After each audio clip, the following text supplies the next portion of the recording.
70,000 لوگ ایسے ہیں جو بغیر حساب جنت میں جائیں گے، ان کا کوئی حساب نہیں ہوگا۔ اللہ اپنے کرم سے انہیں یوں ہی جنت عطا فرمائے۔ صحابہ نے عرض کی یا رسول اللہ صلی اللہ علیہ وسلم وہ کون ہیں؟ تو آقا کریم نے شرف میں کانو لا یکتوون، یہ وہ لوگ ہیں جو اپنے جسم پہ داغ نہیں لگاتے، مخصوص نشان جسم پہ لگا لیتے ہیں، یہ فلاں بزرگ کی نشانی ہے، یہ فلاں جو ہے وہ شہید کی نشانی ہے۔ اللہ نے جب تمہیں سالم الاعضاء پیدا کیا ہے تو اپنے بدن کو تم کیوں نشانی، اس نے ساری نشانیاں لگائی ہیں، اس کی نشانیاں اتنی پکی ہیں کہ اس نشانیوں میں فرق بھی نہیں لگتا نا۔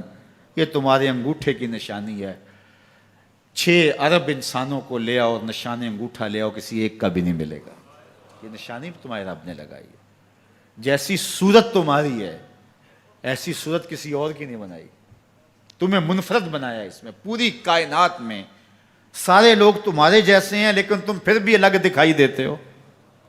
سب کی 2 آنکھیں، سب کا ناک، سب کے ہونٹ، سب کا رنگ ملتا جلتا، لیکن سب کی شکلیں الگ ہیں۔ یہ زید ہے، یہ بکر ہے، یہ عمر ہے، یہ آس ہے، یہ فلاں ہے۔ دوسرے وہ ولا یسترقون، اور وہ رکیہ نہیں کرتے، یہ چھو منتر جادو ٹونا ہر وقت عاملوں کے پاس بھاگے پھرتے ہیں، اور وہ انہیں جو ہے وہ غلط سلط ٹوٹ کے ٹونے بتاتے ہیں اور وہ کرتے رہتے ہیں۔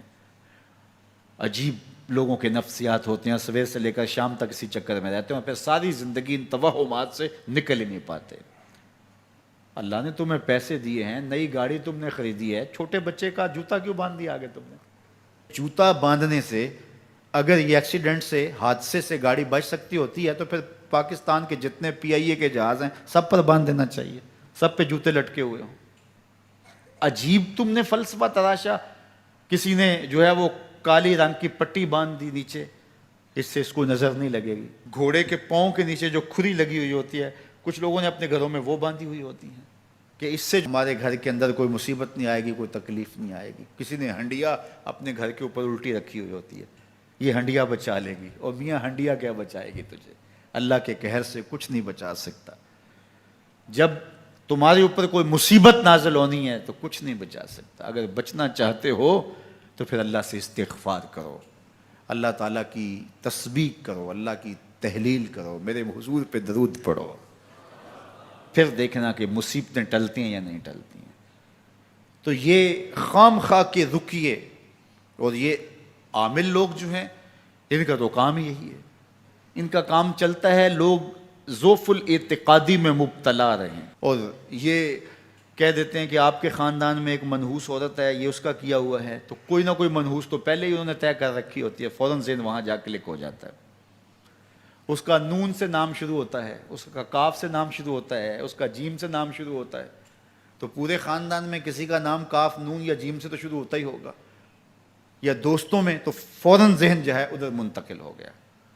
اب یہ بابا جی نے بتا دیا ہے، ہاں ہاں ہاں اس نے یہ بات کی تھی، کچھ باتیں یاد آنے لگیں، اس کاف سے شروع ہونے والے نام کے ساتھ نفرت پیدا ہو گئی۔ اس بابے نے نفرت کا کاروبار کیا ہے، اس نے تو 100 روپے 200 روپے لے لیے لیکن 2 انسانوں کے اندر نفرت ڈال دی۔ اس کا گریبان کل قیامت کے دن پکڑا جائے گا۔ ان ملنگوں کے پاس، ان ذوف الاعتقادی کو پھیلانے والوں کے پاس کبھی نہ جاؤ۔ تمہیں مصیبت پڑی ہے، تمہیں لگ رہا ہے کہ شاید میرے اوپر جادو ہے، تو پڑھو نا سورہ بقرہ،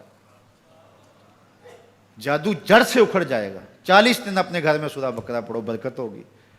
کہتے ہیں مولوی صاحب 40 دن تو نہیں پڑھی جا سکتی، 2.5 پارے، ہمیں کوئی تعویذ ہی کر دیں۔ ہم شارٹ کٹ چاہتے ہیں نا، روزانہ صبح 2.5 پارے سورہ بقرہ پڑھیں، یہ تو ہم سے نہیں پڑھی جائے گی، تو آپ کوئی تعویذ ہی لکھ دیں۔ کاروبار میں برکت نہیں، میں کہتا ہوں پڑھو نا سورہ واقعہ، 3 رکوع ہیں، برکت ہوگی۔ ہم کہتے ہیں ہمیں تعویذ ملنا چاہیے، بس وہ ہم گلے میں رکھ دیں، بٹوے میں رکھ لیں، پرس میں رکھ لیں، اور ہمارا کام ہو جائے، ہمیں کچھ بھی نہ پڑھنا پڑے، ہمیں وضو تک نہ کرنا پڑے، نماز نہ پڑھنی پڑے، اور برکت ہو جائے۔ ایسے برکت تو نہیں آتی۔ اس لیے چھوڑو ان کی جان، آؤ قرآن مجید پہ آؤ، آؤ سجدوں پہ آؤ، آؤ دعاؤں پہ آؤ۔ سحری کے وقت اس کی رحمتیں آواز دے رہی ہوتی ہیں، حل میں مسترزقن، ہے کوئی رزق مانگنے والا، اور تم اس وقت سوئے ہوئے ہو، سارے دن ٹھوکریں کھاتے ہو۔ آؤ نا اس وقت جھولی پھیلا کے، ہاتھ پھیلا کے کہو مالک تو جھولیاں بھر دے، تو پھر دیکھنا کبھی کمی نہیں آئے گی، عطا فرمائے گا۔